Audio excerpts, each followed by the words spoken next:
Good morning, all. So I received email write-up capsules from Matthew's 2030 season. So I put them in the Google Drive with last year's write-up, and I thought I would at least share the semifinals game one here on the channel. I'll save those who are curious can download and read semifinals two in the championship game. So, UAFL 2030 semifinals game. Can the Empire strike back? Oh, damn. The UAFL semifinals begins with the New York Empire heading into Columbus to take on the Owls. Tale of the tape. The Empire has been a basement-dwelling franchise in the UAFL for years. Since their appearance in the inaugural NAFL League Championship in 2025, they have had one losing season after another. After going 0-5 in 2029, the New York Empire general manager retired. In his place, sounds like he needed to. In his place came a new GM, Tony Steele. Steele's connection with prior professional football leagues he's worked in led him to sign Vincent Strauss as the Empire's new head coach. Thanks to the new leadership and a great passing attack led up and a coming QB, Rodney King, who threw 14 touchdowns and only one pick. Hot dang. The New York Empire have achieved a 7-3 season record along with one of the greatest franchise turnarounds in league history. Somehow, this team is grade F. What? Oh my God. That is awesome. Football time, I'm telling you, man, it is so much fun. All right. The Columbus Owls need no introduction. This team hasn't slowed down since winning the championship in 2029. Their QB, Huey Trips, has taken the game to the next level in 2030. Specifically, he has gotten better at evading pressure from opposing defenses. He has gone from suffering 14 sacks entirely in 2029 to taking just 4 of them in 2030. The fact that he threw 12 touchdowns and 3 picks over the course of 10 season games is nothing to scoff at. Columbus is a grade A. No surprise. They're considering the team is an 8-2 regular season record. Wow. So their offensive line must have improved too, or their offensive coaching staff, offensive line coach must have improved too. I mean, that's a huge turnaround in sacks. That's so cool. And when you have a great quarterback who's already won a championship, I think this is his second year, right? Huey Trips was a rookie last year. What's the first thing you do when you figure it out? Oh, shite, we have a brilliant quarterback. Then you decide to make sure he stays upright. That's so cool. All right, the game begins. Columbus received the ball first. The game begins in earnest as Huey Trips hurls the ball through the air, leading the team to New York's 39-yard line. A few incompletions forced Columbus to kick a 56-yard field goal. It sailed true, awarding Columbus the first points of the game. The first drive for the New York Empire did not go smoothly. No, I bet, with an F. After Rodney King picked up 7 yards, he threw an incompletion. Then he suffered a hit from rookie DB Avon Brown, which caused him to fumble the ball away. Fortunately, Columbus couldn't fully recover the fumble, and New York ended up punting the ball instead. Man, it's cool. Very cool. After receiving the ball at midfield, Columbus continued with his passing attack. Through several big passes brought Columbus to the end zone. It was a handoff to rookie fullback Brandon Judge from the opposing 5-yard line that would seal the drive with a touchdown. Columbus leads 10-0.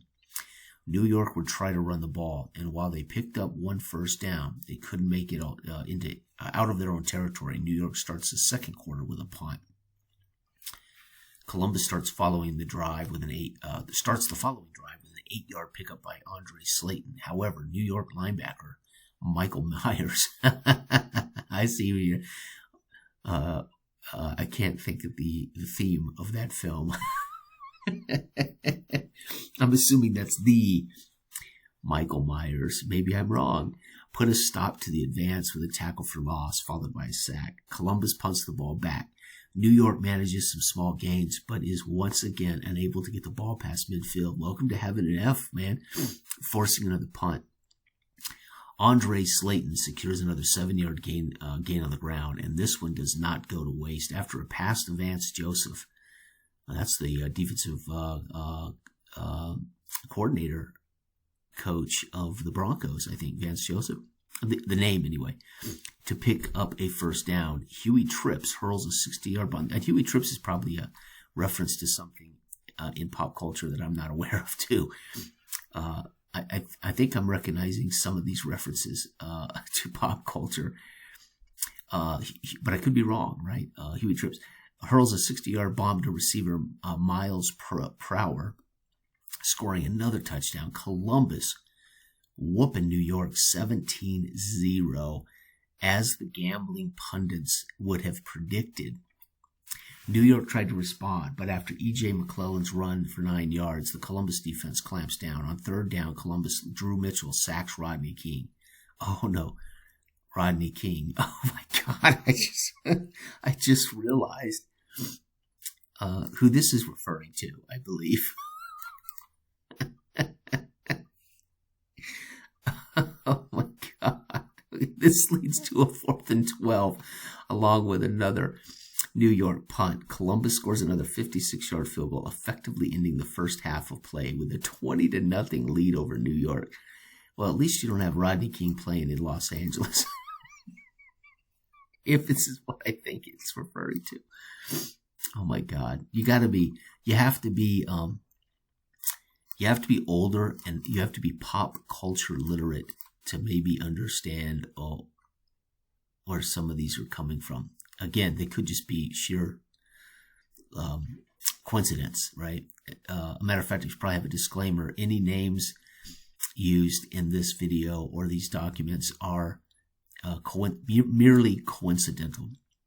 At the start of the third quarter, New York finally comes out swinging. Rodney King throws it deep to tight end Jake Blanchard for 78 yards to score his first 7 points.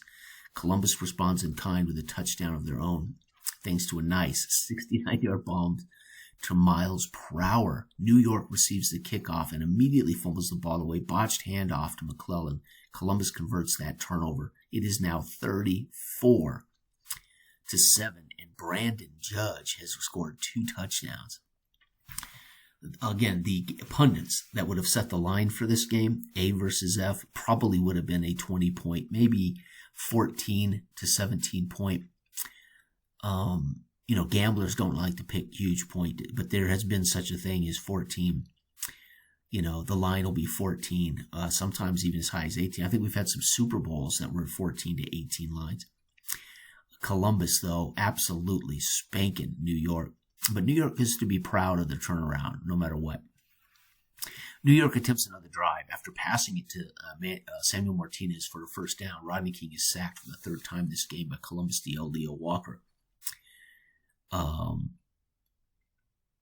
short run followed by a 15-yard pass to Jake Blanchard puts New York at 4th and 6 on their own 38-yard line. New York tries to go for it, but Rodney King is forced to throw the ball away and turn it over on downs. Columbus gets the ball in prime New York territory. Andre Slayton secures 1 first down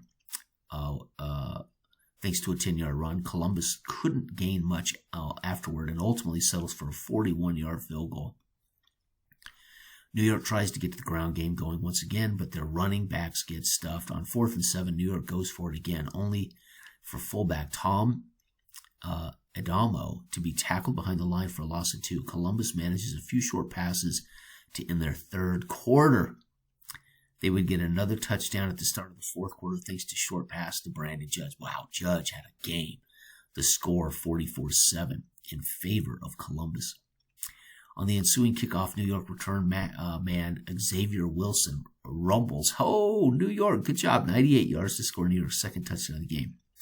They go for 2 points to go up to 15 total points. New York tries on the onside kick, promptly giving Columbus the ball midfield. Columbus makes it down to the 31-yard line, but Huey Tripp suffers a second sack of the game thanks to New York's Sean September Man. I have no idea if this is a pop culture reference. This is something I'm not certain of. This sets up a 55-yard field goal attempt, which Columbus fails to get. From there, New York starts a lengthy drive. A fullback runs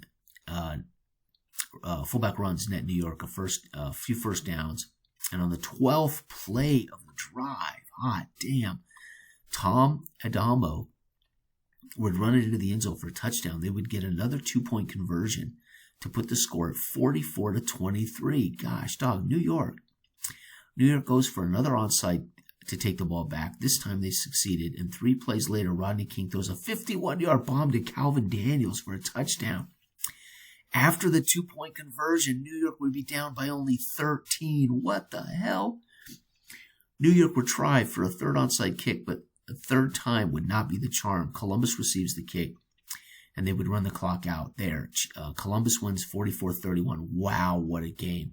And they advance to the championship. Huey Trips was 16-20 for 245, 3 touchdowns, 2 sacks. Hot dog, that's beautiful. But look at this. This has got to be a concern for a team that had only given up 4 all year. Going into the championship, Huey Trips might be a bit vulnerable. Rodney King, 12 of 15. Wow, well, he's not to blame. 3 sacks, no turnovers for either quarterback. That's sweet. What a great day for Rodney King. On the F charts, dang. All right, Columbus's Andre Slayton, 8 carries, 46 yards. New York's, wow. So Judge, who had 2 touchdowns, doesn't get enough yardage to make the top rushers. Tom Adamo, 13 carries, 48 yards and a touchdown. Receivers, Miles Prower, 6 receptions, 164, 2 touchdowns, stud. And Jake Blanchard, 2 receptions, 93 yards and a touchdown. And the top defensive player, Drew Mitchell, 2 sacks, 2 tackles for loss. And Michael Myers, 2 tackles for loss, 1 sack. And Michael Myers, greeted by his beautiful wife after the game in the parking lot, the actress Jamie Lee Curtis. Oh my God, that's awesome. No, in real life, she's been married for like 40 years to Christopher Guest, who's a brilliant director and writer and musician. Christopher Guest, for those who don't know, is the man responsible for Spinal Tap, the pseudo documentaries, the faux comedy documentary movies. They're all Christopher Guest's genius, and that is his wife for like 40 years is Jamie Lee Curtis. Anyway, I think that's the Michael Myers. I could be completely wrong, but either way, when I see that, I can't help but think of that. All right. Anyway, I will not read the other 2. But I will put a link in this video. Thank you again, Matt, for sharing this amazing league. Last year, folks, I read on the channel, I think 2 big games of the year I was able to read on the channel and share those here. And he has since shared 2030, his semifinals, finals, and championships. So that is so cool. I might come back and read these 2 over the next couple of days. So, also on another amazing note, I received an email from a subscriber, I don't know him, with a playtest document for a brilliant quick play hockey game, and that I have read the rules, and I'm preparing to create some teams, and I will be playtesting some games for this gentleman and giving him feedback. Many of you may or may not know, I stopped playtesting a couple of years ago because I have my own games and I'm playtesting my games and I'm playtesting Dell's games in our company. And I've had people reach out for me to playtest, but I generally politely decline because I'm busy and I also just don't want to be influenced by other people's work. But this is a very, very elegant and very unique hockey game that I think is going to be a wonderful contribution to the community. So keep your eyes out, folks, for an upcoming quick play hockey game. And I have no idea whether he's going to provide a free version or if he's going to provide it free totally, or if he's going to maybe sell a book. I have no idea. But the rules are simple. I think it's a couple of pages. It uses charts and dice. Teams are very cool as they have semi-permanent season ratings, and then they have pregame ratings that you generate before games, which is an incredibly cool idea. and the charts look fantastic. And so I'm waiting for an answer to a couple of questions before I create teams and start some play testing. But look forward to it. It's going to be fun to play. And for those of you who are hockey fans out there, stay tuned to the channel. I'll let you know when and where it's available, when it is available. And at some point, once he's ready to publish it, I may, of course, play a couple of games on the channel so people can see what a cool game it is. Again, I have yet to physically play it because I have a couple of questions about team ratings before I start play. I don't want to start and be doing it wrong. That would be pointless playtesting. So when I get those, then I'll be able to play some and share information with him.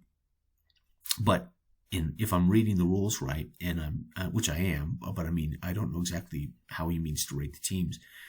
But in looking at the rules and the charts, it looks like a great hockey game. So, all right, everybody, have a wonderful, wonderful week. Bye-bye.